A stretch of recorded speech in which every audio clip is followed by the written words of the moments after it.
तब्बल 25 रुपयांनी वाढणार पेट्रोल, तज्ज्ञांनी मांडलं गणित. सध्या देशात निर्माण झालेल्या ऊर्जा संकटाला तोंड देण्यासाठी वेगवेगळ्या पर्यायांचा विचार केला जातो आहे. होणारं नुकसान भरून काढण्यासाठी तेल विपणन कंपन्यांनी पेट्रोल आणि डिझेलचा भाव वाढवला आहे. गेल्या आठवड्यात पेट्रोल आणि डिझेलचा भाव प्रत्येकी 3-3 रुपयांनी वाढला आहे.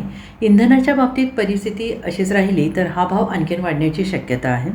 असं असतानाच आता भविष्यात पेट्रोल डिझेलचे भाव 25 रुपयांनी वाढतात की काय, असा सवाल उपस्थित केला जातो आहे. तज्ज्ञांच्या मते पेट्रोल आणि डिझेलचा भाव वाढलेला असला तरी तेल कंपन्यांना तोटा भरून निघालेला नाही. या कंपन्यांचे अजूनही रोज कोट्यवधी रुपयांचे नुकसान होते आहे. त्यामुळे हे नुकसान टाळायचे असेल तर या कंपन्यांना पेट्रोल आणि डिझेलची किंमत प्रत्येकी 25 रुपयांनी वाढवावी लागेल.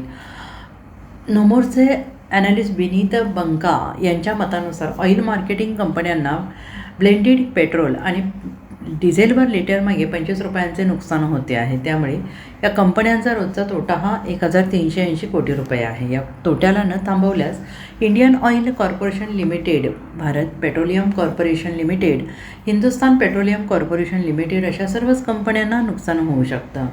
म्हणूनच हा तोटा टाळायचा असेल तर भविष्यात पेट्रोल आणि डिझेलचा भाव वाढवावा लागू शकतो. तसेच हा तोटा भरून काढण्यासाठी आणखीन 25 रुपयांनी भाववाढ करावी लागू शकते. त्यामुळे आता तेल कंपन्या हा मोठा निर्णय घेणार का, आणि हा निर्णय घेतलाच तर काय होणार हे पाहणं महत्त्वाचं ठरणार आहे. Bureau report, SPN Marathi, Mumbai.